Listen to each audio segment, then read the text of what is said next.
turn now to the forecast with Brittany Van Voorhees. Brittany, it's going to be a warm weekend. It certainly will. In fact, we're not going to be anywhere close to normal, Nick, until Thanksgiving. So we have a lot of warm air to contend with over the next few days.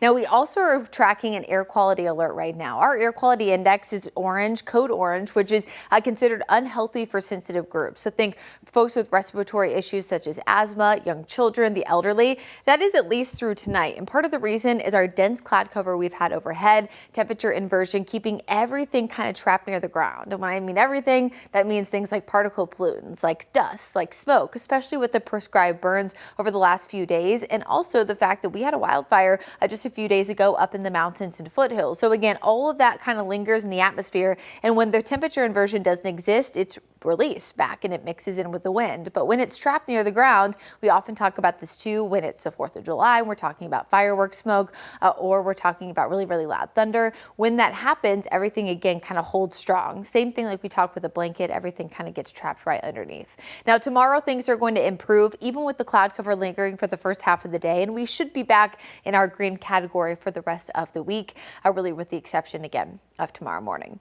Temperatures are not cooling off that much, 69 right now. We'll probably only cool off a few more degrees before tomorrow morning, right? Because of the same cloud cover, right? We talk a lot about during the day how temperatures can't warm up as much when there's clouds because there's not as much sunshine, but we have the opposite effect at night. Well, 69 because again, those same clouds are trapping our outgoing solar radiation.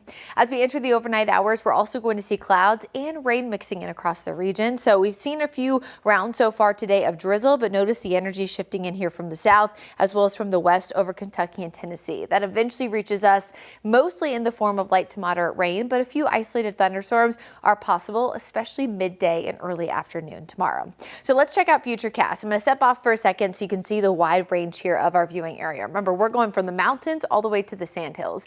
There will be a few showers for the mountains and areas north of the Piedmont, but the best chance for some pockets of heavier rain, untapped moisture, untapped energy south of us, mostly toward York County, Union, Anson, and area south. Now that's tomorrow morning. Here we are at 9 o'clock. Most areas are clearing out. We have some patchy drizzle with some of those dense clouds, but then the final round here of storm potential is this, right around 2-3 o'clock. The final front is moving through with sunshine mixing in and temperatures close to 80 degrees tomorrow. This will be your best chance of seeing an isolated thunderstorm. So the hour-by-hour forecast you can get from our team of meteorologists on the WCNC Charlotte mobile app is going to be imperative tomorrow because there's, again, 2 distinct rounds of rain and 2 distinct time frames that you'll need to monitor. Here at 6 o'clock, you get a few more storms, mainly toward the sandhills. By 9 and 10, we're starting to clear out, and then Sunday is nice and dry. So again, a pretty complicated weekend forecast, but thankfully it's not going to rain all day. But also, thankfully, it's not going to be bad all weekend long. As we look at the long range forecast closer to Thanksgiving, we know Thanksgiving is near normal. Afterwards, a few days of cooler air. But remember, we talk a lot about social media hype, not to trust it, because as soon as we get to December, temperatures are going to soar back to near, if not warmer than average. So in the near term, we're very, very warm. 60s and 70s, well above our average high right now is 61. Again, Thanksgiving is pretty much exactly where we should be. Highs near 60, lows in the low 40s. Cooler, much drier by the 28th, 29th, and 30th, and then we're soaring back to near normal by the time we hit December 1st.